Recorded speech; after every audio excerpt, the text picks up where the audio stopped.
Bismillahirrahmanirrahim. Assalamualaikum warahmatullahi wabarakatuh. Innal hamdalillah nahmaduhu wa nasta'inuhu wa nastaghfiruh wa na'udzu billahi min syururi anfusina wa min sayyiati a'malina may yahdihillahu fala mudhillalah wa may yudlil fala hadiyalah. Asyhadu an la ilaha illallah wa asyhadu anna Muhammadan abduhu wa rasuluh. Amma ba'du. Yang saya hormati Dewan Juri dan Panitia Lomba Pidato, semoga senantiasa dalam lindungan dan rahmat Allah Subhanahu wa Ta'ala.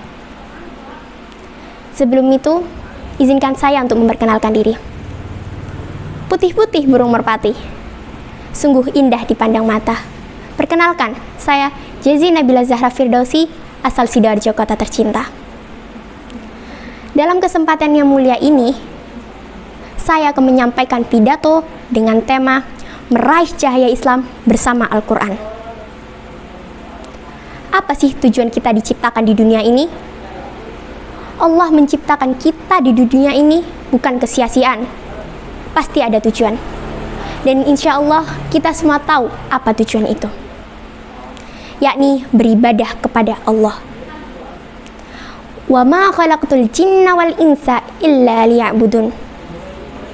Dan aku tidak menciptakan jin dan manusia melainkan supaya mereka beribadah kepadaku.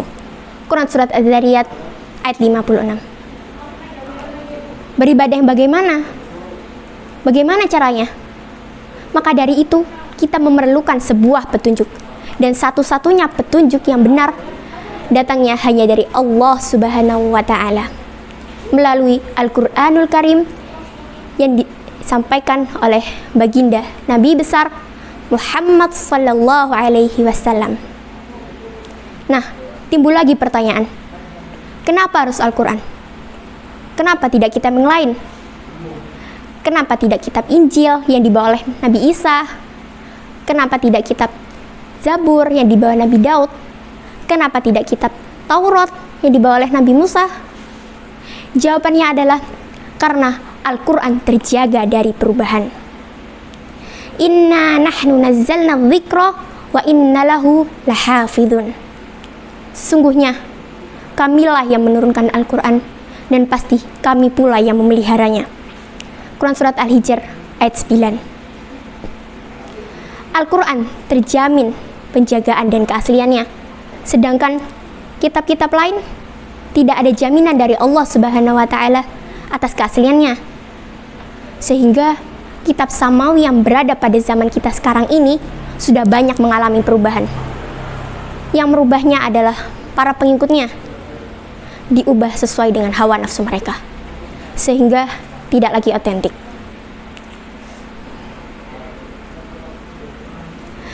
Dalam firman-Nya Allah berkata, "Dzalikal kitabu la raiba fi hudal lil muttaqin." Kitab Al-Quran ini tidak ada keraguan padanya, petunjuk bagi mereka yang bertakwa. Quran Surah Al-Baqarah ayat 2.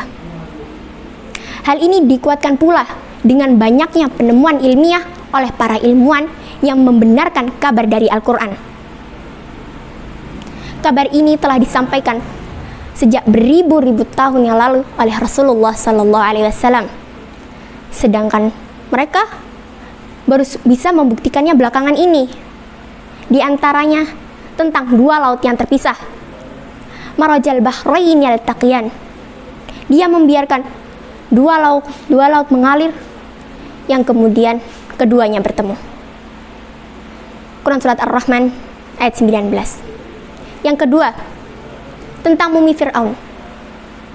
Fal yauma nunajjika bibadanika litakuna liman khalfaka ayah. Wa inna katsiran minan nasi an ayatina laghafilun. Maka pada hari ini kami selamatkan jasadmu agar engkau menjadi pelajaran bagi orang-orang yang datang setelahmu.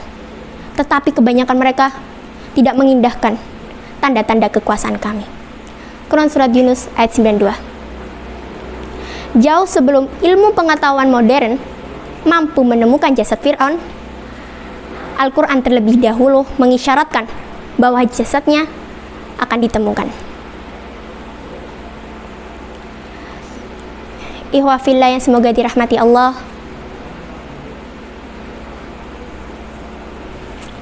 manusia tanpa Al-Quran akan salah jalan, akan tersesat. Manusia tanpa Al-Quran bagi berjalan dalam kegelapan tanpa ada penerangan sedikit pun. Manusia tanpa Al-Quran bagi kereta yang tak ada rel. Manusia tanpa Al-Quran akan bingung menentukan arah hidupnya. Ikhwah fillah yang semoga dirahmati Allah, bagaimana cara kita meraih petunjuk Allah melalui Al-Quran? Caranya yaitu, yang pertama, selalu berdoa kepada Allah. Jangan pernah berhenti untuk memohon petunjuk kepadanya, karena hanya petunjuknya yang membuat kita bisa membedakan mana yang hak dan mana yang batil. Berdoa adalah langkah awal kita untuk meraih petunjuknya, karena hanya doa yang bisa mengubah takdir. Oleh karena itu, Rasulullah SAW mengajarkan kita untuk mengawali segala sesuatu dengan berdoa di setiap lini kehidupan. Segala sesuatu yang diawali dengan doa menandakan bahwa kita sangat lemah, bahwa kita sangat butuh petunjuk dari Allah sebelum menentukan langkah. Sampai pun orang Islam wajib memohon petunjuk kepada Allah.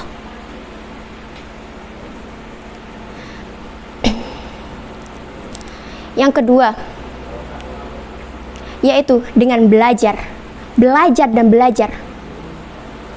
Tidak diam saja, banyak membaca Al-Quran, hafalkan, mentadaburinya, semangat melangkahkan kaki menuju majelis ilmu. Tentunya di bawah bimbingan guru-guru kita tercinta, yang semoga selalu mendapat lindungan dari Allah Subhanahu wa Ta'ala. Segala sesuatu, sehingga dengan belajar, insya Allah kita akan meraih petunjuk Allah. Kita akan meraih kebenaran, meraih cahaya, meraih cita-cita yang kita idamkan semua, yakni bahagia dunia dan akhirat. Ikhwah fillah yang semoga dirahmati Allah,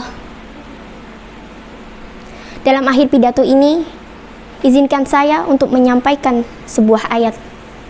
Qala Allah Ta'ala fi Qur'anil Karim, fa imma ya'tiyannakum minni hudan faman ittaba'a hudaya fala yadillu wa la yashqa wa man a'rada an dzikri fa inna lahu ma'isyata dhanka wa nahsyuruhu yaumal qiyamati a'ma. Maka jika datang kepadamu petunjuk dari kami, lalu barang siapa mengikuti petunjuk kami, ia tidak akan sesat dan ia tidak akan celaka. Dan barang siapa yang berpaling dari peringatan kami, maka sesungguhnya baginya penghidupan yang sempit, dan kami akan menghimpunkannya di hari kiamat dalam keadaan buta. Quran Surat Toha ayat 123 dan 124. Seorang sahabat Nabi, Abdullah bin Abbas, menjelaskan maksud dari ayat tersebut.